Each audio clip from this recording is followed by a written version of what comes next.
빌 게이츠에게 자퇴하는 거에 대해서 물어본 걸로 유명하잖아요. 맞아요. 네. 그때 빌 게이츠는 뭐라고 얘기했어요? 자퇴하지 말라라고 얘기를 했거든요. 그 답과 별개로 그냥 자퇴했습니다.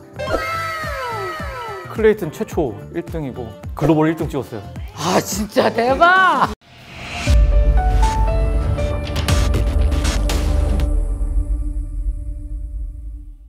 자 여러분 안녕하세요. 레벨업 시간이 돌아왔습니다. 저 요즘에 정말 저희 NKTV의 레벨업을 좋아하시는 분들이 너무 많아지셨어요. 가장 많은 분들의 이야기는 진짜 진정 찐 레벨업이 되는 것 같다라고 말씀해 주셨는데, 오늘 여러분에게 정말 NFT에 관련돼서는 완벽한 레벨업이 가능한 두 분을 모셨습니다. 여러분 너무나 잘 아시죠? 지니어스로 엄청 유명했는데 이제 이미 갔어요. 결혼을 해버렸어요. 결혼하기 전까지 얼마나 인기가 좋았는지. 자, 프로그래밍 교육사업 멋쟁이 사자처럼 CEO, 그리고 여러분 지니어스에서 자주 보셨던 그분입니다. 자, 이두희 대표 오셨습니다. 안녕하세요. 안녕하세요. 네. 요즘 어떠세요? 잘 지내시죠? 네, 잘 지내고 있습니다. 재밌으시죠? 네, 뭐 정신없이 하루하루 보내고 있어요. 네. 네. 네. 자, 그 옆에는 형입니다. 형입니다. 이두희 대표다. 한 살 형이신데, 저희 특별히 우리 그 이종범 작가님은 저랑 인연을 맺은 지 벌써 한 8년, 9년 됩니다. 세상에 당시 수능을 지니어스에서 나왔을 때 수능 3개 탈려했다고 그래서 정말 거리감이 느껴졌지만, 여러분 가까이 할수록 너무 친절하고 따뜻한 이종범 작가십니다. 안녕하세요. 안녕하세요. 네. 안녕하세요. 잘 지내셨죠, 그동안? 네, 잘 지내고 있습니다. 네, 제가 이제 이렇게 소개시켜 드렸지만 그래도 각자 자기소개를 잠깐씩 해주세요. 우리 이두희 대표님부터. 네. 네. 저는 10년째 교육 사업을 하고 있다가 최근에는 NFT 사업을 시작한 멋쟁이 사처럼의 이두희입니다. 반갑습니다. 네. 자, 우리 그 이두희 대표님은 먼저 말씀 좀 드리면 히스토리를 네. 이제 서울대 맞아요. 컴공과를 다니시고 네. 학부 졸업하고 석사 졸업하고 네. 박사 과정에서 교육을 하다가 네. 대학에서 교육하는 게 맞나? 라는 생각이 들어가지고 네. 이제 학교를 자퇴를 하고 이제 제가 직접 교육을 하게 된 케이스죠. 당시에 빌 게이츠에게 자퇴하는 거에 대해서 물어본 걸로 유명하잖아요. 맞아요. 네. 그때 빌 게이츠는 뭐라고 얘기했어요? 그냥 자퇴하지 말라라고 얘기를 했거든요. 자기는 하고 왜 못하게 하지? 본인은 하고 저는 이미 자퇴서 내놓은 상태에서 이제 강연을 들은 거라서 뭐 그냥 그 답과 별개로 그냥 자퇴했습니다. 근데 그 자퇴한 거에 대해서 지금은 어때요? 후회 없어요? 저는 학부 때 자퇴 안 한 게 지금 후회예요. 좀 더 일찍 할 걸. 좀 더 일찍 할 걸. 그래야지 좀 더 이게 땡겨지는 건데 뭐하러 석사 다니고 뭐하러 박사 다니는지 약간 그게 좀 후회가 돼요. 만약에 자퇴했으면 지금 어떻게 됐을까요? 조금 더 나은 교육을 더 하고 있지 않을까? 아니면 조금 더 신선한 사업을 더 일찍 하지 않았을까라는 생각을 하거든요. 자, 그럼 여기서 되게 중요한 질문. 자퇴를 했어. 네. 그럼 누구한테로부터 체계적이라든지 꾸준히 배우는 것 자체는 못 하잖아요. 그럼 내가 독학 시스템을 내가 짜서 내가 셀프 교육 시스템을 내가 짜야지 됐을 거 아니에요. 네, 맞아요. 그죠? 그걸 지금도 하고 계시는 중이고 그쵸. 계속 배우고 계신 중이죠. 그러니까 NFT 배워서 제가 수업도 하고 그리고 제가 사업도 하고. 이 개념이 되게 좋은 개념인 것 같아요, 요새. 네. 내가 배워서 내가 그걸로 사업도 하고 내가 먼저 경험했으니 가르치기도 하고, 이게 요즘의 교육에서 되게 중요한 개념 아니에요? 맞죠? 진짜 맞죠? 옛날에는 하나의 지식이 있으면은 이제 세대를 걸쳐서 이 지식을 같이 배웠거든요. 뭐 농경이다, 뭐 벼를 키우는 방법, 그건 뭐 100년 동안 배웠는데 지금은 20대든 30대든 40대든 50대든 60대든 같은 지식을 동시에 배우게 되는 세상이 됐어요. 그렇죠, 맞아요. 네. 그래서 이제 누가 더 빨리 배우느냐, 어떤 측면에서는 60대가 빨리 배우고 어떤 측면에서 20대가 빨리 배우고 다르거든요. 지혜가 필요한 건 당연히 이제 나이 많으신 분 잘 배우고, 그런 탤런트를 발휘하면서 교육을 이제 흡수를 해야 되는 시대인데 기존 교육기관이 이걸 받아들일 수 있느냐, 저는 아니라고 생각하거든요. 자, 그러니까 NFT 같은 경우도 이번에 이제 뭐 NFT 그 메타콩즈 사업 시작하신 지 사실 나 깜짝 놀랐어요. 나는 2년 된 지 3개월 됐어요? 3개월, 이제 3개월 됐고 출발할 때는 2주 전에 출발했어요. 그러니까 그런 거 보면 아까 말씀하신 것처럼 20대나 60대나 전 연령대가 같은 걸 배운다 그러는데 NFT만 놓고 봐도 전 국민, 전 세계인 다 똑같이 1학년 아니에요? 맞아요. 다 정확합니다. 다 똑같이 1학년이잖아요. 맞아요. 새로운 개념이 딱 등장을 했고 누가 빨리 배우냐. 네. 근데 저도 이제 느리다고 생각했으나 어쨌든 달리다 보니까 여기까지 됐죠. 근데 여기서 그건 있어요. 솔직히 컴공과 나왔으니까 했지. 다 물어보죠, 이렇게? 근데 그것만은 아니에요. 진짜. 그래요? 네, 진짜 아니에요. 왜냐면 NFT 발행하는 법 누구나 발행할 수 있다는 영상도 되게 많고 그거 따라서 하면 지금 누구도 아마 발행을 할 수 있을 거예요. 그러면 제가 조금 있다가 혼자 독학하는 법에 대해서 따로 물어봐야 되겠다.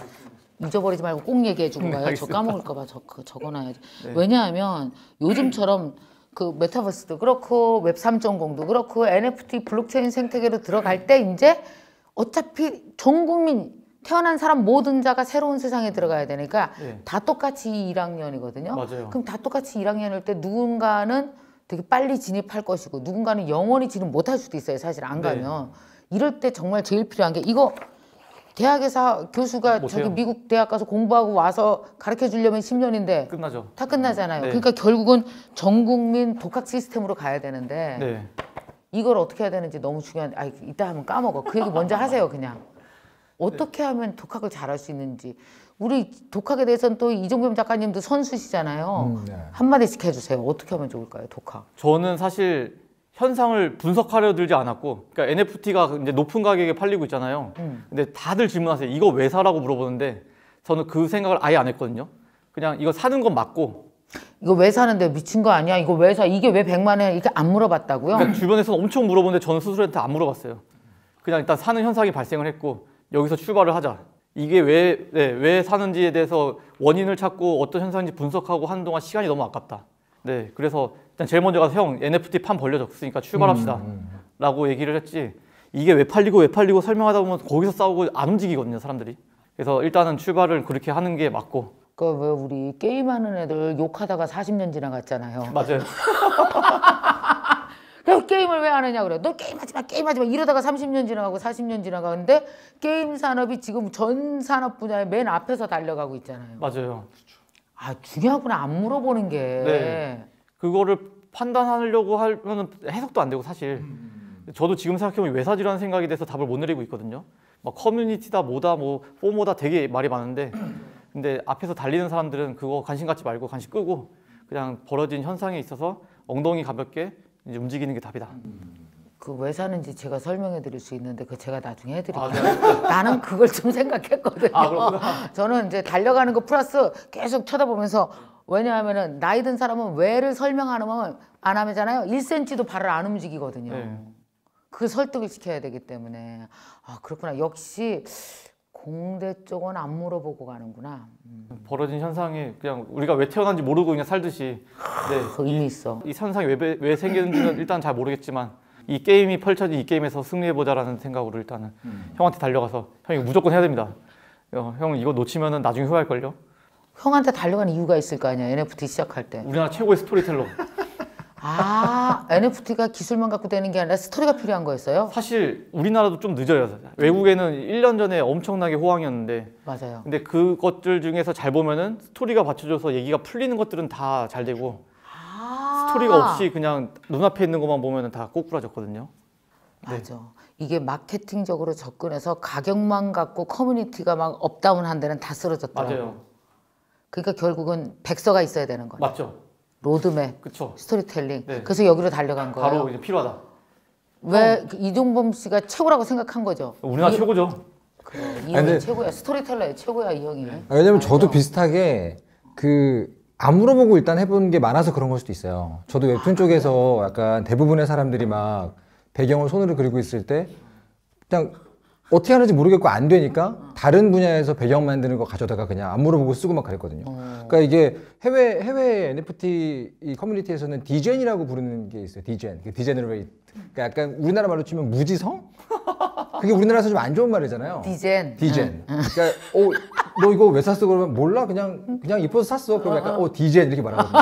그게 약간 우리나라 말로 직역을 하면 무지성 느낌이라서 안 좋게 들리지만 살짝 그게 어떤 느낌이냐면 막 재고 따지고 분석하고 하는 것보단 그 시간에 난 그냥 이거 좋아서 샀어. 그러니까 그걸 현상으로 받아들인다? 그런 느낌으로 좀 좋게 쓰는 문화가 돼버렸어요 벌써. 근데 저는 독학에 대해서도 비슷하게 생각을 하는 게 두 네. 가지가 다 필요한 것 같아요. 약간 이두희 대표 얘기한 것처럼 내가 분석할 수 없는 현상이 벌어지면 그건 그대로 받아들이면서 동시에 나머지 하나는 되게 따지고 보는 것도 필요하거든요. 그게 뭐냐면 NFT나 P2E나 블록체인은 새로 생긴 바다라서 그렇죠. 바다를 읽으라는 말을 해봤자 그 바다에서 평생 항해한 사람이 아무도 없기 때문에 조류가 어떻게 흐르고 바람이 어떻게 부는지 아무도 몰라요. 나 이거 정말 적극적으로 이게 웹 3.0은요. 네. 다 해본 사람이 아무도 없어서 다 자기 아는 것만 아는 거예요 지금. 그래서 거기서 바라고 그래. 바다를 읽어라라고 말하는 게 불가능하다면 불가능하지. 이두희 대표가 말한 오케이. 것처럼 그냥 이건 이런 거다라고 받아들이고 들어가는 게 중요하잖아요. 그렇지. 근데 이때 어떤 사람이 침몰하고 어떤 사람이 침몰하지 않는지를 가르는 기준은 바다는 못 읽겠으니까 내가 탈 배는 확실하게 만들자. 이게 되게 중요해요. 오케이. 그러다 보니까 독학을 잘하는 사람들은 스토리텔러다. 언어 레전드. 장난 아니야. 레전드야. 잘 찾아갔네. 여기 딱 맞는 사람 찾아갔네. 크리에이티브 나도 디렉터입니다. 이종범 작가 찾아가야지. 그러니까 이게 나도. 독학을 잘하시는 분들은 그래서 그냥 그대로 받아들이는 것과 동시에 나는 어떻게 생겨먹은 배인지를 되게 잘 알아요.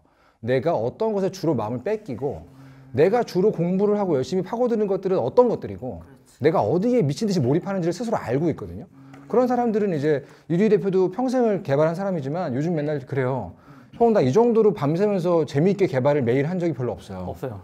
그러니까 이게 NFT 너무 재밌었어요. 네. 그러니까 이건 본인이 이런 종류의 개발자라는 본인이라는 이두희라는 배에 대해 너무 잘 알고 있는 거고 그렇게 자기를 끌어갔기 때문에 모두가 1학년인 상황에서 되게 튼튼한 배를 만들 수 있는 거죠. 그 NFT 배워야 될 것들의 종목이 한 몇 가지였는지 그거 좀 탁탁탁탁 제목으로 설명해 주세요. 뭘 공부했어요? NFT 시작하면서 제일 먼저? 사실 제일 먼저 시작한 거는 글쎄요. 뭐였지?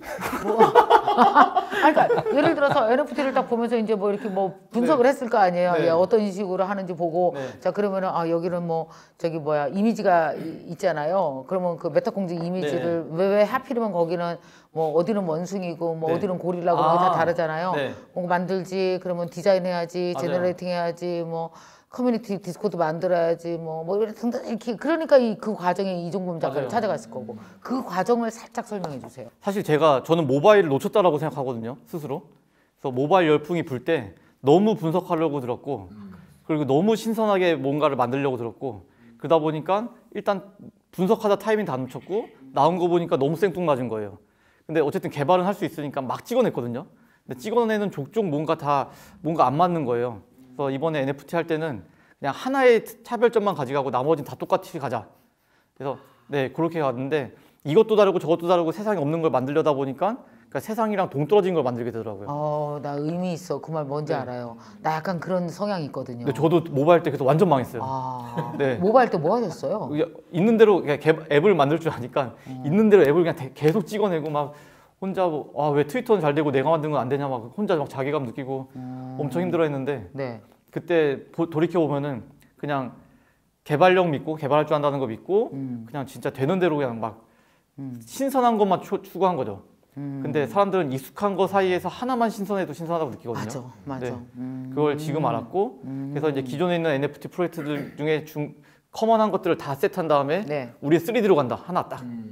네. 딱 하나 다른 네. 3D로 간다. 네. 메타버스니까 우리는 3D로 간다. 오케이. 네. 그래서 기존 뭐 BAYC나 뭐 사이버 콩주나 다 2D인데 우리는 이제 그림 3D로 가고 나머지 생태계는 똑같이 가자. 했더니 잘 되더라고요. 그랬구나. 처음에 그리고 커뮤니티는 어떻게 그 관심 있는 10,000명 그 이제 홀더들은 어떻게 만들게 됐어요? 그것도 사실 저는 못 만들 줄 알았는데 이게 진짜 자연스럽게 됐어요. 이거 어떻게 됐지? 사실은 그 당시에 이 세계에서는 대부분의 사람들이 익명성으로 뭔가 서비스를 이렇게 제공하는 경우도 많았고 그렇죠. 그 좋은 면도 있지만 동시에 그래서 신뢰 기반이 만들어지기 어려웠거든요. 맞아요. 근데 그때 되게 한국에서는 처음으로 이두희 대표도 그 주변에 우리 다들 어느 정도 알려져 있는 사람이라 얻을 것보다 잃을 게 많은 사람들인데 얼굴과 실명을 전부 다 얼굴했기 때문에 일단 신뢰 기반의 커뮤니티가 처음 생길 수 있었던 것 같아요. 그것도 있었던 것 누가 같아요. 이 커뮤니티를 만드느냐 처음에 이걸 다 그러니까 이두희 그 대표의 팬들이 굉장히 많이 또 홀더가 될 수도 있었겠네요 처음에는. 사실 팬은 있는지 잘 모르겠는데요. 근데 일단은 저놈이 튀진 않겠지라는 그런 생각을 좀 많이 하신 것 같아요. 회사도 튼튼하고 원래 뭐, 갖고 있는 회사 있고 네. 더군다나 교육 회사고. 네, 맞아요. 그러다 보니까 네. 자 여기서 그러면은 네. 그 당시 처음에 메타공주 했을 때는 스토리에 참여 안 하셨던 거죠? 그때 저는 이제 대학에서 두희는 대학을 중퇴했지만 저는 대학에서 교수를 가르치고 있을 때였고요. 그래서 만화 그리고 아이들 대학에서 제도권의 한가운데에서 교육을 하고 있을 때였기 때문에 그냥 콩즈라는 걸 한다는 걸 알고만 있었어요. 네. 네. 이름은 누가 정했어요 메타공주? 그냥 그 팀에서 같이 그냥 회의하다가 네. 그냥 되게 오래 고민하지는 않았을 것 네, 같아요. 진짜 고민 안 했어요. 그리고 사실 이렇게 잘 될 줄 꿈에도 몰랐어요. 진짜 몰랐어요. 진짜 꿈에도? 몰랐어요. 막 다 판매도 완판도 안 될 줄 저 알았어요? 일주일 정도 잡았어요. 아. 빠르면 4일, 뭐 완판 오케이. 일주일 정도 잡히면 이건 대박이다. 라고 했는데 그 한 개 얼마에 팔았죠? 한 개 20만 원, 25만 원 이 정도 됐어요. 그게 가장 다운 프라이스였어요? 플랫하게 팔 플랫, 때는 플랫. 네. 그 다음에 점점 올라갔죠. 그리고 판매로 이제 끝났고요. 얼마 만에 끝났어요, 그거? 저희가 딱 시작한 다음에 그 리프레시를 눌렀거든요. 네, 새로 고침 눌렀는데 빵이 된 거예요, 남은 개수가. 그래가지고 그래서 잘못된 줄 네, 알았어. 잘못된 줄 알고 야, 큰일 버그난 났다. 줄 알고. 야, 큰일 났다. 이거 지금 야 이건 난리가 났으니까 빨리 올스탑 때리고 일단 그래서 일단 서버 정지를 때렸거든요. 아무도 접속하지 마. 서버 정지 때리고 로그 분석을 쫙 했는데 이게 다 구매 기록이 다 있는 거예요. 그래서 그러니까 이렇게 하고 이렇게 하는 그 몇 초 사이에 다 팔린 네. 거예요? 그래서 이거 말도 안 된다. 이게 말이 돼? 그래서 다들 아 형 아닐 거예요. 형 아닐 거예요. 그래서 그럼 우리 지갑을 한번 보자 했더니 금액이 딱 들어가 있는 거 보고 와 이거 팔렸다. 대박. 네. 그때 느낀 감정은 네. 두려움, 책임감, 기쁨 막 뭐 되게 여러 가지가 있었을 것 같아요. 어땠어요? 일단 완전 처음 느껴봤고요. 이런 감정 자체를. 그러니까 컴퓨터해서 막 이러면서 이렇게 대박 나본 적이 그렇게 많지 않을. 저는 8년 동안 무료로 교육했던 사람으로 네, 돈을 아예 안 받았거든요. 아, 네. 무료로 했어요? 네, 저희 교육 무료로 했어요. 약간 정신 나갔던 것 같습니다. 장소는 어떡하고? 그래서 다 빚이었어요. 그래서 엄마한테 또 왜? 아 이게 잘못된 생각인데 스타트업 하려는 사람들이 이제 먼저 게임 체인저가 될 생각을 안 하고 저는 다 돈 벌려고 뛰어든다고 생각했거든요. 근데 돈 번다는 얘기를 안 하고 다 그냥 세상을 바꾸고 싶어요라고 하는 게 다 저 거짓말이라고 생각해가지고 어린 마음에 그래서 아예 난 비영리로 시작하겠다. 나는 진짜 게임 체인저가 되는 게 목표지 돈은 아예 두 번째도 아니고 빵이다. 라고 선언하기 위해서 그냥 비영리 법인을 만들어서 교육을 했고 그 돈은 누가 됐어요? 그 많은 돈 뭐 그래서 장소 비용. 뭐 빌리고 뭐 그거 봐, 엄마가 돈 됐죠? 엄마도 빌려주시고 뭐 그건 비영리가 아니죠. 그럼 엄마 돈으로 저도 들어간 거지. 딴 데 가서 뭐 개발 알바도 뛰고 해서 했는데 그걸 2018년도에 아 이건 아니었다 해서 2018년도에 영리법인으로 바꿨어요. 그때 저한테 알아서 다행이에요. 아니 그러면 집안에 있는 엄마 돈도 갖다가 다 쓰면서 뭐 다까지는 아니지. 엄마 돈 좀 빌려줘 그러면 이제 엄마가 돈 빌려주죠. 아니 그럼 막바지에 되게 힘들었겠네. 돈 때문에. 마지막에는 엄마 돈 빌리고 친구 돈 빌리고 제 돈 다 빌리고 지금도 기억나요. 9월 5일이 저희 5일이 월급 날이거든요. 9월 5일 날 월급을 이제 못 주게 된 거예요. 어떡해. 그래서 이제 근데 뭐 너무도 당연히 이제 사채를 갔는데 거기서 안 가지는 거예요. 한 발자국 사인이 안 되는 거예요. 이거는 지옥인 것 같다. 사채까지 갔었어. 네, 그 제2금융권 사채인가? 제2금융권을 저희가 갔었는데 이 사인이 안 나가더라고요. 그래서 거기서 이제 아 투자밖에 답이 없는데 투자가 될까? 이렇게 빚이 많은 회사를 했는데 지금 우리 투자자인 미래에셋 벤처 투자가 되게 시원하게 그냥 입금을 해줬어요.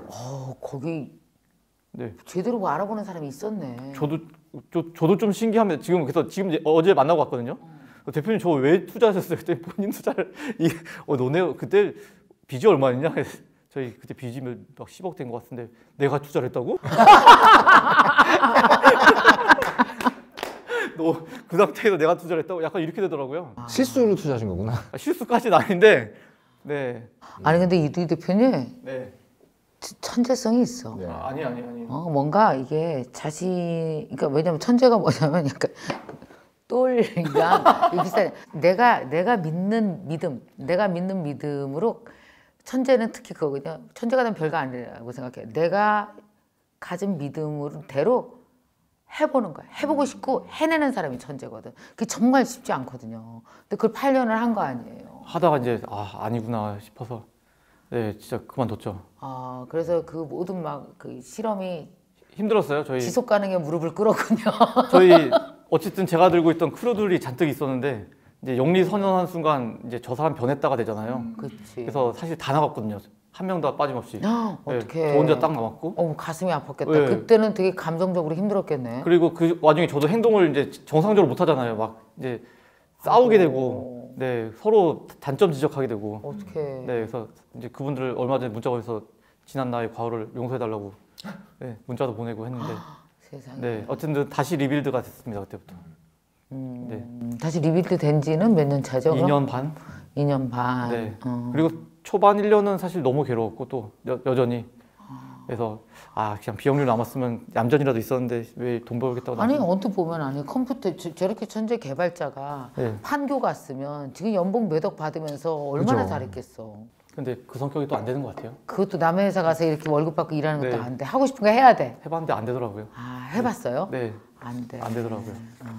그래서 어쨌든 모바일 놓친 게 저는 너무 한이 남아가지고 이번에는 그냥 제대로 한번 해보자. 아하. 이 열풍 불었는데 응. 네, 그 생각으로 지금 팀 딱 짜서 지금 출발했습니다. 그래서 이제 NFT 메타공주 지금 어제 어마어마하게 갔다고요? 글로벌 1등 찍었어요. 내가 이거 원했어. 우리나라에서 글로벌 1등 이렇게 이게 되게 중요해요. 한번 이렇게 찍어줘야 네. 다른 후배들이 높은 줄 모르고 또 올라가고 네. 우리가 갖고 있는 한국의 IP가 그 실체를 드러내거든요. 네. 좋다. 잘했네요. 네, 클레이튼 최초 1등이고 네, 저희도 좀 놀랐어요. 한지선 대표 좋아했겠다. 아직 연락 안 해봤는데 연락해보세요. 좋아할 것 같아. 연락 한번 해보겠습니다. 네. 그렇군요. 자, 그래서 이제 메타공주는 그렇게 잘 됐고 또 이어서 그 메타공주 홀더들이 너무 신이 날 만한 프로젝트 B가 이제 시작되는 거예요. 맞아요, 이제 그게 그렇죠. 전에는 그냥 이미지가 아니라 3D 기반의 그걸 뭐라고 부르죠? PFP. PFP라고 그러죠. 나는 PFP가 대단한 건 줄 알았더니 영어로 아무것도 아니더라고. 네. 프로필 픽처죠. 프로필 픽처도 너무 네. 내가 PFP 그러길래 뭐 프로젝트 뭐 엄청난 건 줄 알고 막 기다렸어. 그랬더니 풀사입니다. 픽처. 풀사. 네, 프로파일. 풀사. 네, 풀사입니다. 난 또 풀사. 너무 허무했어. 풀사. 여러분 PFP 그러니까 NFT 용어 아무것도 아닙니다. 알고 보면 아무것도 아니에요. 그래서 이제 PFP하고 두 번째 이번에는 되게 재밌는 실타래라는 프로그램을 했어요. 뭐 기사 엄청 나오던데 실타래가 뭔지 좀 설명해 주세요. 실타래가 이 NFT 쪽에서 한 단계 더 나아가서 기존에 NFT로 발행되든 민팅되든 수많은 재화들을 네. 가지고 활용한 게임들을 만드는 게 이제 P2E라고 하잖아요. 물론 P2E라는 말 자체는 플레이 투 언이라고 해서 네. 게임에 수익적인 요소를 더했다는 개념이 원래 개념이긴 하지만 실타래는 그 P2E라는 큰 범위 안에서 네. 좀 더 건강한 방향으로 이 P2E를 만들고 싶다라는 이두희 대표의 방향에 맞춰서 이 트레이딩 카드 게임이라고 하죠. TCG. 네. 그래서 이 카드로 되어 있는 종류의 게임을 만들고 있고 그 카드로 만든 게임 안에는 수많은 캐릭터들이 NFT로 발행이 되고요. 아하. 그 캐릭터 각각의 스토리가 있고 그 모든 캐릭터들이 하나로 묶이는 전체의 세계관이 존재하고 오케이. 그 안에서 이제 각각의 유저들은 NFT로서의 가치로서 카드를 가지고 있을 수도 있지만 그걸 가지고 게임에 이제 플레이어로 참여할 수도 있고 거기에 어떤 경제적인 수익 구조가 더해지기도 하고 경제 수익 구조는 어떻게 정해져요? 그것이 그냥 어려운 문제이기 때문에 이쪽에서 설명을 할 겁니다. 그게 이번에 저희가 P2E로 제작하고 있는 실타래라는 게임의 전반적인 설명입니다. 그럼 이 세계관을 이종보 작가님이 다 만드는 거죠? 그렇죠. 그럼 그 세계관 작업이 어떻게 됐어요? 이번엔 세계관이 먼저 나오고 맨 처음에 어떤 아이디어가 시작돼서 실타래가 된 거예요? 처음에 이제 이두희 대표가 지금 저희 오퍼레이션이랑 기획을 맡고 있는 우리 김유현 님하고 같이 저한테 찾아왔었어요. 이런 걸 준비하고 있는데 컨텐츠나 이쪽이 좀 필요할 것 같아서 같이 얘기를 하자고 왔는데 그날 사실은 저는 전혀 NFT와 P2E에 대해 몰랐거든요. 이종보 작가님 NFT 몰랐었어요? 전 NFT에 대해서 이렇게 정말 다른 나라 얘기처럼 듣기만 하고 정확히 어떤 건지에 대해서 잘 모르고 있었어요. 다들 왜 원숭이 얼굴을 자기 풀사로 하고 있지? 이 정도만 알고 있었어요. 거의 나랑 같은 수준이었었네? 네, 저 완전 1학년 전에 미취학 아동 같은 상태였어요. 그거 봐, 내가 얘기했지. 전 국민 1학년이라니까 어차피 맞아요. 이 분야 다. 근데 그날 이두희 대표와 김유현 님이 오셔가지고 저랑 술을 먹으면서 설명을 해주는 걸 듣고 있다 보니까 여기가 뭔진 모르겠지만 신대륙의 해안 같은 느낌이 딱 들었거든요. 뭔지 모르겠지만 배 띄우자 했어. 그래서 배 네. 띄워, 배 띄워. 분명히 다들 헐벗고 있지만 안 와봤던 대륙 같다는 느낌이 들었던 거예요. 오케이. 그리고 나서 이제 구체적으로 어떤 걸 하고 싶은지 설명을 듣고 있는데 확실히 이쪽엔 아직은 컨텐츠를 만들고 스토리텔링을 하고 그쪽이 전문인 사람들이 많이 안 들어와 있구나 라는 생각이 들었어요. 그래서 제가 딱 듣자마자 그냥 술자리에서 처음 제가 블록체인이란 말을 들었을 때 느꼈던 당황, 수많은 사람들이 느끼셨을 거예요. 전혀 모르는 세계를 만났을 때 당혹감이잖아요. 내가 전혀 모르는 세계를 만났을 때 누구나 공포스럽고 누구나 약간 당황을 하거든요. 맞아. 근데 그 느낌을 그대로 스토리를 풀면 어떨까라는 생각이 들어서 동양, 서양, 신화, 설화, 민담, 뭐 무속, 뭐 아니면 모든 종류의 이야기 속의 존재들을 서로 맞부딪히게 하면 두 사람은 절대 친해질 수 없을 거야. 그래. 근데 그 사람들을 어떻게 한 팀으로 묶을 수 있을까? 라는 발상으로 시작해서 처음 짰던 그 자리에서 즉흥으로 짰던 세계관이 실타래 세계관이에요. 그게 그대로 게임 안에 구현되고 그게 네. 그 아까 말씀드린 카드로 나오는 거죠. 그래서 그 그쵸. 카드를 갖고 그 카드 속에 인물이 나일 수도 있고 카드를 갖고 트레이딩하고 게임도 하고 그러면서 그 안에서 그 플레이 동시에 어닝이 가능한 형태로 만들어지고. 그렇죠. 아, 나 사서 나도 되게 하고 싶다 게임. 재밌을 거예요. 너무 왜냐면 경험하고 싶. 근데 너무 비싼 게 아니지. 그러니까 메타공주 홀더들만 실타래를 살 수 있는 자격을 주는 거죠. 처음에 몇 개만 그랬어요. 다도 아니고 2천 개였나? 아 그래요? 네, 그리고 나머지는 8천 개 정도는 그냥 아무나 할 수 있게끔 다 열어놨었죠. 다 열어놨어요. 네. 지금 실타래는 지금은 그럼 일단 발행이 다 끝났습니다. 끝났어요. 네. 언제 끝났어요? 0.8초 만에. 저도 실패했어요 아, 구매하는데. 그게 언제였냐고요? 우리 11월, 12월, 1월. 아니 1월이다 1월. 1월 12일 날. 아 그럼 나 그냥 오는 가게에 살래. 좀 배 아프긴 하지만 저희도 못 샀어요. 저희 둘 다 실패했어요. 네. 둘도 못 네, 샀어요? 저희도 못 샀어요. 굉장히 공평하지 않습니까? 그러니까 아 정말 열심히 준비하고 있었는데 실패했습니다. 안 되더라고요. 당할 수가 없어. 네. 그러면 그걸 사기 위한 기본 그 전제 조건은 어떤 걸로 했었어요? 누구에게 자격을 줬어요? 살 수 있는 자격을? 그 출발점 이제 뭐 예를 들어서 밤 10시에 선착순으로 했거든요. 네. 그래서 선착순에 클릭 빨리 한 사람이 이제 살 수 있다. 근데 그 클릭 빨리 하는 프로그램 짜갖고 덤비는 사람도 있다며. 그래서 처음에 그 프로그램이 돌아가지고 80개를 한 방에 다 들어간 거예요. 그런 사람이 있다니까. 네, 그럼 안 그래서- 되잖아. 그래서 그때부터 24시간 동안 잠 안 자고 방지하는 걸 다 짜가지고 제가 프로그램 해서. 네, 그래서 어쨌든 창이 들어왔으면 방패를 또 막아야 되잖아요. 그렇지. 그래서 이제 막아가지고 두 번째 할 때는 아예 안 들어왔어요. 근데 그게 되게 충격적인 사건이었다고 하더라고요. 그 NFT 쪽의 유저분들, 홀더분들이 얘기하는 걸 들어보면 맞아요. 대부분 그렇게 부정한 방법으로 긁어가는 경우가 많아서 있어요. 가장 큰 문제였고 맞아요. 그게 이 생태계를 되게 병들게 하는 요소 중에 하나잖아요. 근데 이두희 대표가 그때 처음으로 바로 하루 만에 그걸 방지하는 프로그램을 그 자리에서 개발해서 아 진짜 네, 대박. 방지를 했거든요. 근데 그거를 또 오픈소스로 너무 마음에 공개를 들어. 했어요. 오픈소스 네, 다 공개했어요. 공개했어요. 그러니까 앞으로 이후에 NFT 프로젝트를 할 팀이 있다면 이 솔루션을 그대로 써라 라는 식으로 열었기 때문에 약간 생태계에 도움이 되는 방향이었죠. 제가 MZ세대를 좋아하는 이유 중에 하나가 뭔지 아세요? 오픈소스요. 이 스피릿이 세상을 엄청 빠르게 발전시키는 저희는 거예요. 아저씨긴 하지만 MZ세대는 아니지만 저도 그런 생각합니다. MZ 아니에요? 저는 MZ가 아니죠. 40대 40대. 그래서 NFT가 갖고 있는 나는 되게 좋은 정신 중 하나가 오픈소스라고 생각하거든요. 네. 정말 하나하나 갖고 있는 이제 제가 뭔가 하나를 민팅을 했어. 네. 근데 이걸 1차 민팅을 했어. 근데 2차 저작권에 대한 거를 조금만 그 2차 저작권을 풀어주면 이 사람들이 내가 2차 저작물에 대한 활용권을 가지고 뭐 굿즈도 만들고 되게 재밌게 할 수 있잖아요. 근데 옛날에 우리 보면 카피라이트 걸어서 죽어도 못 쓰는 걸 저작권이라고 인지하잖아요. 우리는 나 말고 아무도 못 써가 저작권인데 네. 나와 함께 사용할 수 있는 2차 저작물. 근데 이제 옛날에는 그랬잖아요. 오프라인에서는 누가 몰래 숨겨서 하면 가서 찾아서 뭐 이렇게 수를 걸어야 되지만 NFT화 해놓으면 이게 다 경로를 추적할 수 있기 때문에 되게 깔끔한 2차 저작물 세계도 나올 수 있다는 점에서 저는 되게 좋은 것 같아요. 근데 또 엄청 잘하시는 이런 말을 제가 들어본 사람이 되게 드물어요, 사실. 나 많이 알아요. 엄청 대박. 나 천재한테 칭찬받으니까 아니, 진짜 대박 깜짝 너무 놀랐습니다. 좋아. 나 1학년 상위권이야 지금. 왜냐면 2차 저작물 이슈가 사실 지금 되게 핫하고 앞에서 달리시는 분들한테 되게 중요하거든요. 근데 이제 조금만 뒤에서 이제 약간 천천히 달리시는 분들한테는 그게 아예 관심이 없어요. 바꿔 말하면 이 말을 아신다는 것은 되게 탑 오브 디 아트에 지금 계신 느낌인데 밖에서 처음 들었습니다. 맨날 이제 떨어진 커뮤니티에서 많이 그래요? 얘기하는데 고맙습니다. 저는 NFT 정신 중에서 절대 없어지면 안 되는 게 탈중앙화 정신이 그 제품에 녹아 있어야 된다고 생각하거든요. 우리가 발행하는 이 어떤 것들에 네.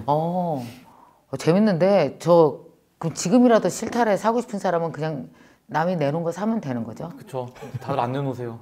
네. 저도 못 사요. 안 내놨겠죠? 네, 저도 안 내놓으니까 올라가지.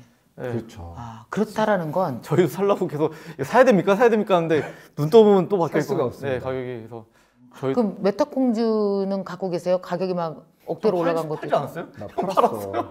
언제 저 팔고 팔았어? 되게 후회하고 있습니다 지금. 언제 이렇게 팔- 가격 낮을 때 팔았겠지만 조금 올랐을 그렇죠. 때. 자신에 대한 믿음이 너무 없었어요 제가. 많은 걸 배웠습니다. 왜냐면 저도 이제 여기서 1학년이기 때문에 1학년 1학기 끝날 때쯤에 이제 큰 걸 배웠죠. 좀 더 자신을 믿어왔어야 되는데 팔아버리고 굉장히 후회하고 있습니다 지금. 자신을 믿는다라는 걸까요? NFT 생태계를 믿는다는 걸까요? 커뮤니티의 힘일까요? 뭘 믿어야 되는 거예요? 이 난 모든 그게 것들을 믿어야 되는 되게 것 궁금해. 같은데요. 사실은 종합적으로 믿어야 되는 것 같은데 저는 근데 그걸 만들어낸 옆에 있는 주위를 못 믿은 거예요 사실. 그래서 되게 반성을 많이 했죠. 반성을 하고 있습니다. 아, 더 전적으로 믿어야겠다. 네. 전적으로 믿으셔야 합니다. 그러니까요. 네. 저는 시장을 믿어야 된다고 생각하는데 시장 못 믿으면 나가는 게 맞고요.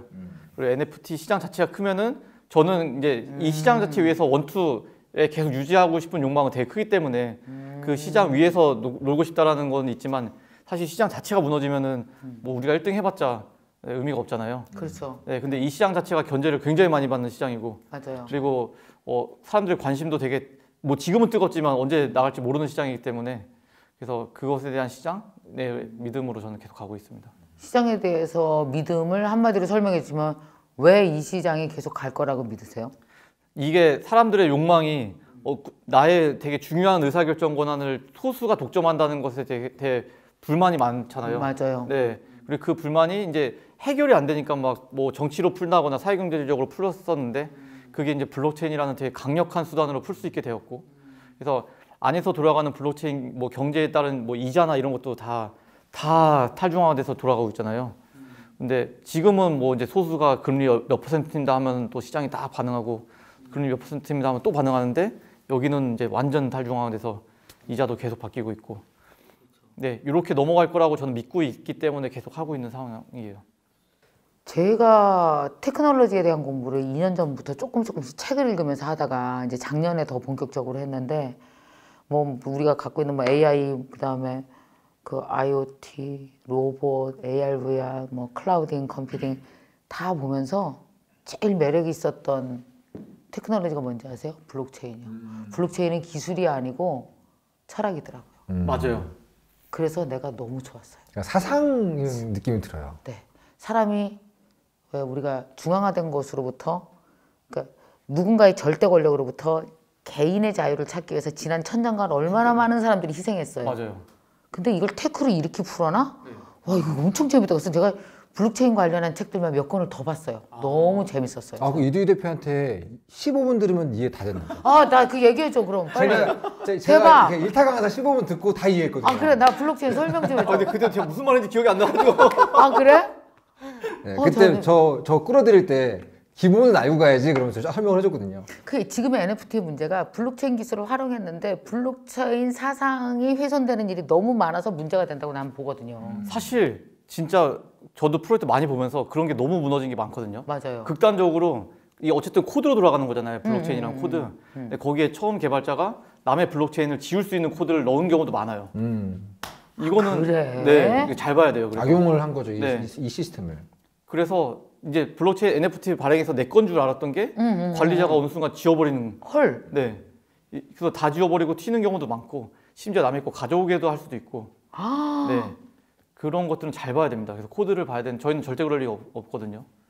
코드를 근데 일반인은 무슨 수로 코드를 봐? 그래서 이제 코드를 본다라는 것을 옆에서 도와줘가지고 누가 여기 괜찮습니다라고 도장 찍어주는 프로젝트들이 있어요. 그렇죠. 그런 회사들도 있고 심지어 아, 그런 인증을 해주는 데가 네. 있어요?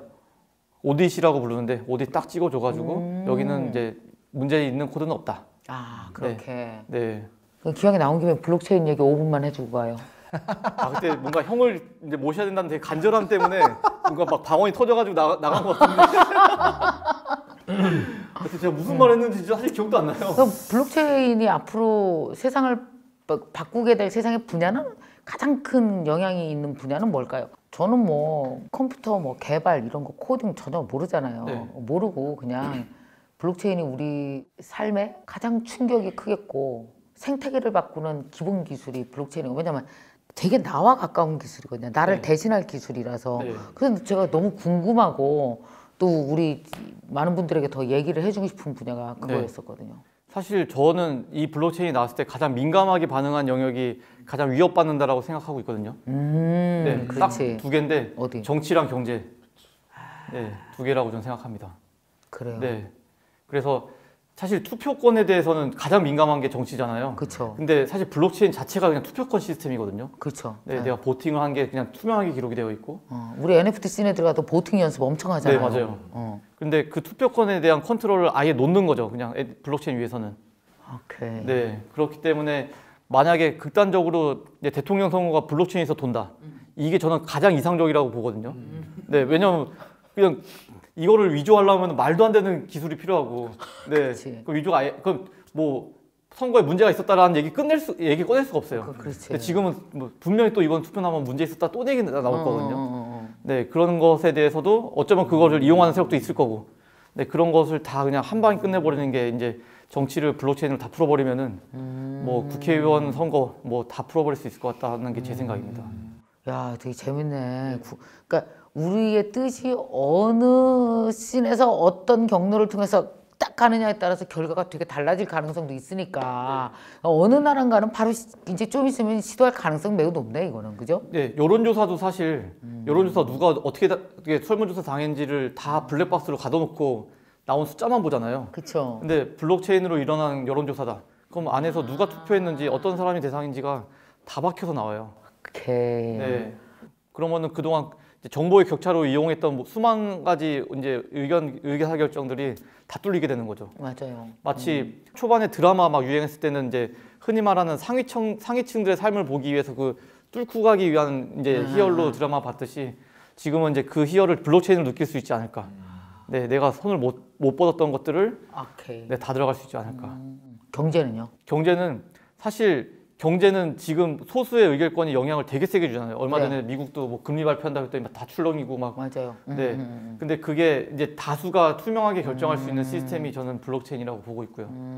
네. 그리고 왜냐면은 심지어 더 민감한 게 뭐 투표권 하나지만 블록체인은 내가 돈이 얼마가 있다라는 거 가지고 투표를 할 수가 있거든요. 네. 네, 의사결정에. 그래서 돈이 이제 상대적으로 적게 있는 다수가 뭉쳐서 투표를 한다거나. 네. 네, 그런 게 가능한 세상이 됐죠. 기왕에 그 경제 얘기 나왔으니까 네. NFT와 토큰 이코노미는 어떻게 달라요? 가상화폐와 NFT는? 그냥 사실 가장 큰 거는 토큰은 쪼갤 수 있는 거고 NFT는 딱 하나만 들고 있는 거라서 그래서 NFT를 사람들이 팔면 끝나는 거기 때문에 못 팔죠. 네. 이거 형도 만약에 콩쥐를 반으로 쪼개서 팔 수 있었으면 반만 쪼개서 팔았을 거예요. 아, 그렇지. 네. 근데 왜 자꾸 팔았던 얘기를 하고 사람을 이 가슴 아프게 해요 지금. 네, 근데 NFT는 못 쪼개는 이 유일성이 있어서 네. 그걸 가지고 투표도 사실 되게 많이 하죠. 왜 일반적으로 우리 토큰 같은 거 보면 백서를 내잖아요. 네. 그럼 백서에 보면은 나는 이런 회사를 만들 거야라는 그 백서가 진짜 로드맵인지 스토리텔링인지 세계관인지 모르겠는데 다 합쳐진 그걸 보고 우리가 그 토큰을 사기도 하고 이제 맞아요. 그러는 거 아니에요? 그럼 NFT도 보면 되게 비슷해 보인단 말이에요. 네. 뭐가 차이가 있는 걸까요? 여긴 커뮤니티가 있고 여긴 커뮤니티가 없는 게 다른가? 뭐예요? 제일 다른 게? 사실 저는 제 생각은요. 네. NFT는 이 내가 어쨌든 NFT를 사거나 아니면 뭐 받거나 어쨌든 생겼잖아요. 얘에 대한 애정을 줄 수 있다가 되게 큰 것 같아요. 만약에 콩쥐 한 마리를 가지고 계셨으면 걔를 보게 될 거고 얘 감정이입이 좀 될 거거든요. 오래 갖고 있는 건 네. 못 보내겠더라고. 맞아요. 그래서 이걸로 막 이제 핸드폰 바탕화면을 하거나 아니면 뭐 스노보드에 프린트를 한다거나 이렇게 되면서 이제 얘를 팔려면은 내가 가지고 있는 모든 것에 대해서 지워야 되는데 이게 불가능하죠. 그치. 그게 약간 NFT 초반에 PFP가 굉장히 강세였던 이유였던 것 같아요. BAYC라거나 크루트펑크를 보면 거의 뭐 어디에서 만나건 그 사람은 그 원숭이 사진을 얼굴로 받고 있거든요. 그럼 되게 신기한 게 그냥 지나가다가 어떤 헐리우드의 되게 유명한 배우인데도 너 BAYC야? 그럼 나 너 팔로우 할게. 이런 식으로 그냥 모르는 사이인데 엄청 친하죠. 팔로우를 한단 말이죠. 그러니까 그게 자기들끼리 연결 지어주는 기본적인 정체성으로 그걸 승인한 거잖아요. 맞아. 거기에서 나온 어떤 애정 그리고 커뮤니티의 어떤 근본적인 구심점 같은 게 있었던 것 같고. 우리 짹짹이가 그런데 지금 우리 그 짹짹이 우리 그쵸, 지금 그쵸. NFT는 아니고요. 그냥 이렇게 그렸어요. 네. 이렇게 조그맣게 짹 이렇게 네. 된 걸로 그 15,000명 정도 되는 사람이 짹짹이로 프로필 다 바꾸거든요. 우리. 그래서 서로 짹짹이 만나면 놀고 특히 왜 제페토에서 짹짹이와 똑같이 몰고 만나서 4명씩 5명씩 춤추고 맨날 놀아요. 그 뭐 이렇게 동네 탁구장 가는데 옆에 모르는 사람이 짹짹이 달고 있으면 이렇게 공 한번 더 치고 할 거 아니에요. 안녕하세요, 짹짹입니다. 그런 느낌인 거죠. 예. 그런 거구나. 그 문화예요. 네. 그 문화죠. 예. 그 문화요. 거기서 짹짹이 못 던지거든요. 못 던지지. 네, 절대 못 던지죠. 못 던지지. 네, 이미 친구가 많이 생겼고 요걸 기반으로 마치 이제 뭐 반려동물을 기반으로 해서 형성된 커뮤니티인데 거기서 반려동물 이제 못 보내잖아요. 그치. 네, 애정이 이만큼 들어가 있는데 그러면 그 커뮤니티가 점점 더 잘 되어지고 그 커뮤니티가 또 넥스트 프로젝트가 있어. 예를 들어서 우리 짹짹이 같은 경우는 자 코로나 끝나고 잠실체육관에서 새벽 5시에 10,000명 모여. 근데 막 진짜 10,000명 모였어. 막 들어갈 데가 없이 막 이랬다고 이제 코로나 다 끝나고. 그러면은 왜 이 자부심 있잖아요. 이게 가치가 또 반영되고 그러면서 커뮤니티가 계속 커지는 거죠. 그렇죠. 이게 이제 NFT 씬에서 벌어진다고 생각하면 맞아요. 되는 거고. 그 해외 NFT 커뮤니티를 보고 있으면 커뮤니티라는 게 어떻게 생겨서 어떻게 단단해지고 아하. 또 어떤 문제 때문에 흩어지느냐에 대해서 되게 재미있는 케이스들이 많고 한국은 한 2-3달 정도 시간적으로 그 뒤를 따라가고 있는 느낌인데요. 비슷한 현상이 보여지고 있어요. 그래서 약간 어떻게 사람들이 뭉치냐, 뭘로 그 사람들 묶을 거냐 그런 것들을 공부하기 참 좋은 것 같아요. 한 가지 더 여쭤보면 요즘에 NFT 커뮤니티를 보면서 이게 앞으로 10대, 20대가 살아갈 경제 생태계의 작은 모습이 아닐까? 맞아요. 네. 이게 바로 플랫폼 경제에서 커뮤니티 경제로 옮겨가는 네. 모델이 아닐까? 전 그렇게 보여지거든요. 사실 저 어릴 때 생각나는 게 저 어릴 때 통장에 입금하기 숙제가 있었거든요. 네. 있었어. 맞아요. 네. 은행 다 정해지고. 맞아요. 은행 통장 만들기 하고. 네. 5,000원 맨날 내야 돼. 금요일 날. 네. 그래서 토요일 날. 제 기억에 이제 농협에 가가지고 통장에 들고 2,000원 입금하면은 맞아. 그때 앞에 계신 분이 도장을 찍어줬어요. 있었어요. 도장 네. 찍어줬어. 그 사인을 하고. 그래서 그때는 디지털화가 안 돼 있기 때문에 그래서 이제 3시에 이제 마감해서 몇 시 계속 보는 거잖아요. 실수 없이. 귀엽다. 네. 그랬어. 근데 제 기억에 있는 은행은 그건데 요즘 태어나는 친구들의 은행은 그런 거는 상상도 못 할 거고 당연히 어플에 있는 거 아니야? 이렇게 될 거고 또 그 다음 세대는 너무도 당연히 블록체인에 있는 거 아니야? 그렇지. 네, 이거는 방향이에요 지금 가고 있는 방향. 결국은 시간표대로 가네요. 네. 근데 그거를 막는다고 막힐 것 같지도 않고 말씀하신 대로 진짜 똑같거든요. 지금 우리가 펼쳐지는 모습이 20년 뒤, 30년 뒤에 작은 경제의 모습을 만들고 있다라고 저는 생각하고 있습니다. 지금은 놀라운 건데 그때 되면 되게 당연한 거. 거죠. 왜 그렇잖아요. 빅데이터 막 기술인 줄 알았더니 알고 보니 그냥 휴대폰에 다 빅데이터 아는 게 어딨어. 다 들어와 있지. 맞아요. 그냥 일상이 되지. 지금은 우리가 일상인 카카오톡도 2010년 전에는 아무도 전 국민의 한 명도 안 쓰고 다 전화하던. 그래서 저 학교 다닐 때 이제 학교에 김태희 딱 나타나면은 이제 김태희가 왜 나타나? 서울대학교. 네. 김태희 봤어요? 저는 멀리서 봤죠. 딱 나타나면은 봤어. 난리 나거든요. 근데 그게 어떻게 난리 나요? 지금이었으면 단체방에서 막 김태희 나타났다 이게 되겠지만 그때는 전화로 야 학생회관에 나왔다. 네, 그럼 또 걔가 전화해서 야 학생회관에 나왔대. 또 전화해서 야 지금 중앙도서로 가셨대. 이거를 돌리던. 네, 그때는 단체방이 없었으니까. 저의 대학생활 이랬는데 지금 대학생분들은 이제 학교 안에 이벤트가 생기면 당연히 카톡으로 할 거고. 아니 근데 김태희 사진 딱 찍어서 전체 단톡방이라든지 뭐 이런 데 팍 올리면 금방인 거지. 그렇죠. 근데 그 삶이 바뀐 게 채 10년이 안 되는데 10년이 안 되네요, 네, 진짜. 다음 10년은 진짜 또 바뀔 거고 이번 키워드는 전 블록체인이라고 보는데 승패는 이제 얼마나 이걸 조여가지고 망가뜨리냐, 즉 이제 기득권들이 그리고 밑에 있는 사람들이 얼마나 이걸 치고 올라가느냐의 힘싸움이 전 있다고 생각합니다. 힘싸움이 있죠, 당연히.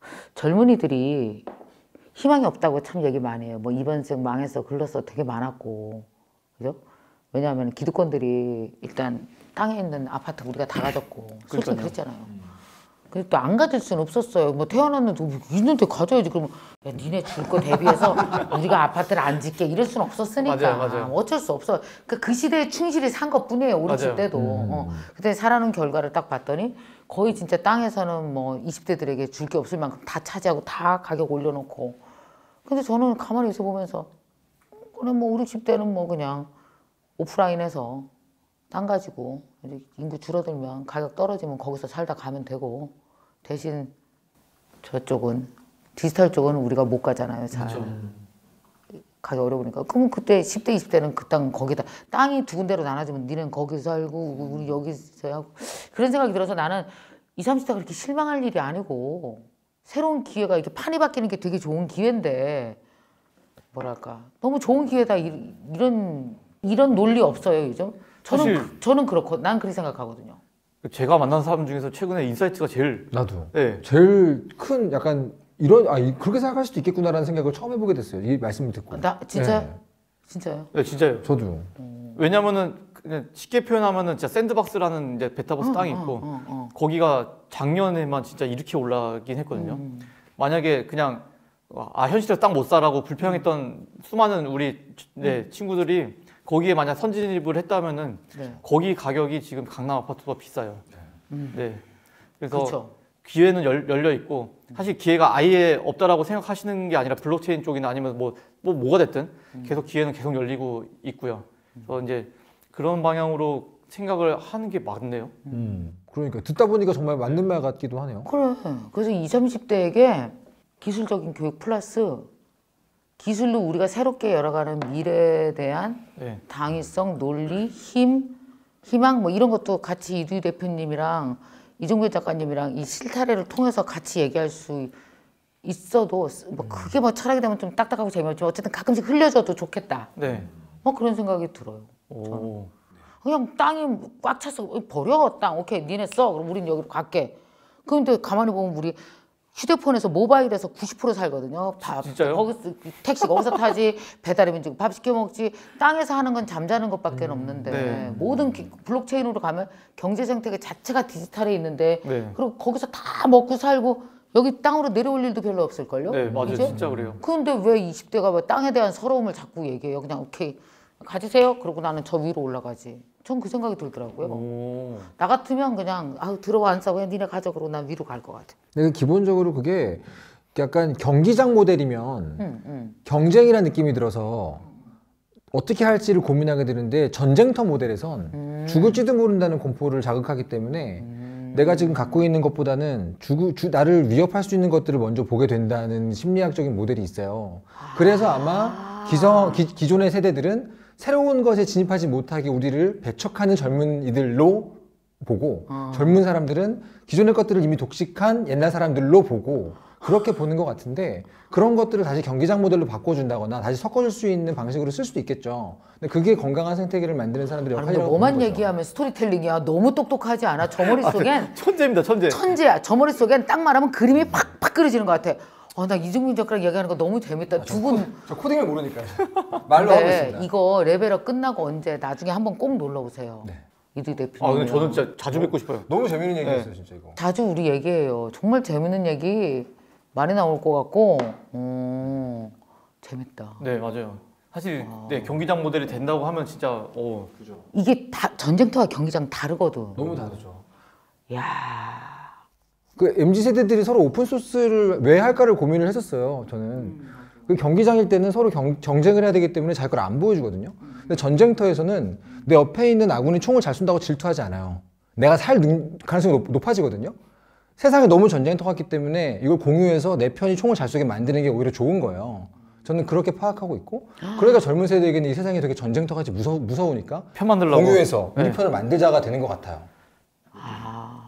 저는 정말 이쪽 그 기술 쪽으로 넘어와서 오픈 소스를 보는 순간 내가 젊은 사람들에 대해서 존경하기 시작했어요. 얘네는 우리가 한 거에 몇 배로 따라잡고 얘네 되게 괜찮은 애들이다. 사실 정말 그렇게 네. 생각했어요. 저도 처음에 오픈 소스 이제 대학교에 처음 접했을 때 제가 배운 상식으로는 어쨌든 내가 노력한 것에 대한 정당한 대가를 받지 않고 공짜로 푼다는 게 이게 말이 돼. 말이. 네, 이거 정신 나간 행동 아니야라고 했는데 그 사람이 8년 동안 돈을 안 받고 가르쳐요. 그러니까요. 근데 대학교에서 저도 많이 이제 컴퓨터 배우면서 완전 오픈 소스가 된 거예요. 그래서 만들면 당연히 오픈해야지. 이게 그냥 체득이 돼가지고 그래서 저도 이번에 이제 새로 그 방지하는 프로그램 짠 다음에 그냥 1초도 고민 없이 그냥 바로 그냥 풀어버렸거든요. 그래서 이제 이쪽 형이 말하는 우리 편 쫙 만들어서 생태가 키워줘야 생태가 그런 거야. 네 그래야 좀 이제 무기도 장착하고 이렇게 되는 거지. 그러니까 그런 식의 오픈 소스 정신이 지금 현재 그게 무르익고 성숙해지니까 다오로 자리 잡게 되고 다오가 있어야 블록체인 생태계를 만들 수 있거든요. 이게 처음부터 오픈 소스부터 이해가 안 가는 기성세대들은 다오도 못 가고 블록체인 생태계 적응도 못 해요. 맞아요. 그래서 이게 마음에서 허락이 안 되면 블록체인 생태계가 안 와닿거든요. 그래서 저는 5, 60대가 이 생태계에서 되게 멀어질 거다가 되게 걱정스럽고 그래서 저는 그런 식의 40대, 50대, 60대에게 이 얘기를 꼭 해주고 싶은 거예요. 좋은 얘기 해주셔서 너무 좋네요. 근데 많이 배웁니다. 저희가 레벨업합니다. 아, 왜 그래? 아 진짜. 아니, 우리 레벨업, 동시 레벨업. 네. 아, 자, 그러면 이제 마지막으로, 밤새도 안 끝날 것 같지만. 그러니까요. 너무 재밌잖아요. 이 새로운 세상이라서 우리가 많은 토론이 있어야 돼요. 많이 서로 이렇게 만들어 나가야 될 것 같은데. 자, 마지막으로 그러면은 두 분, 이번에 실타래 프로젝트 너무 잘 되신 거 축하드리고, 정말 NFT에서 왜 우리가 아직도 뭐 업앤다운도 많고 뭐 문제가 많이 있잖아요, 아직은. 네. 근데 뭐 풍파도 있고 그렇겠지만 가장 선한 방향으로 사회가 잘 좋은 방향으로 이렇게 순간순간 힘들어도 잘 이렇게 띠디디디디디디 잘 잡아나가시면서 잘 모범 모델이 돼 주셨으면 정말 열심히 하겠습니다. 열심히 하겠습니다. 네. 그리고 가끔씩 나오셔서 새로 배운 거 있으면 반드시 토해 놓을 것. 네. 오픈 소스 알았죠? 알겠습니다. 네. 혼자 이렇게 삼키지 말고 다. 네. 그러면 저 마지막으로 두 분 이렇게 여기 우리 구독자분들에게 한마디씩 그냥 인사만 해주세요. 네. 네, 되게 두서없는 얘기고 저도 잘 모르는 분야에 대해 공부하면서 가고 있는 얘기였는데 이렇게 같이 들어주셔서 너무 감사드리고요. 여기 레벨업이라는 말에 걸맞게 저희도 많이 레벨업하고 갑니다. 저희들 얘기가 많이 레벨업하는 데 도움됐으면 좋겠습니다. 감사합니다. 또 이들 대표님. 저는 사실 좀 되게 가볍게 왔거든요.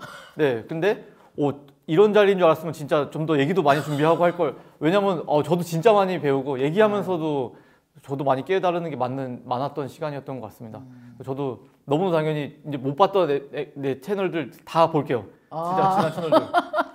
어릴 때부터 봤던 분인데 근데 다시 한번 새롭게 보게 되는 시간이었던 것 같습니다. 이게 얼마나 편집돼서 나올지 모르겠지만 어릴 때를 강조하지 말라면 편집 안 해요. 죄송합니다. 실수했네요. 제가 또 멍청이 같이. 편집 이거 절대 아무것도 편집하지 말아요. 네. 너무 좋은 시간이었고 지난 영상들 다 보도록 하겠습니다. 네, 감사합니다. 네, 고맙습니다. 자, 여러분 정말 요즘에 그 이야기를 합니다. 호기심, 호기심이라는 감성이 세상을 열어가는 키라 그래요. 요즘처럼 여러분 내부 안에 호기심이 요만큼 있고 요만큼 있고 있는 호기심을 다 꺼냈으면 여러분 진짜 미래에 대해서 두려움도 엄청 즐거운 일이 많을 겁니다. 특히 세상의 판이 바뀔수록 호기심이 최고인데 그래서 제가 호기심의 이 레벨업이라는 프로그램을 만들었는데 정말 호기심으로 똘똘 뭉쳐서 세상을 막 앞서서 열어나가는 두 분을 모시고 또 오늘 얘기할 수 있어서 정말 여러분의 호기심이 많이 채워졌을 것 같습니다. 이렇게 유쾌하게 재밌는 얘기 많이 해주셔서 감사드리고요. 두 분 사업도 잘 되시고 레벨업도 잘 되시고 자주자주 뵙도록 하겠습니다. 열심히 하겠습니다. 고맙습니다. 감사합니다. 네. 감사합니다.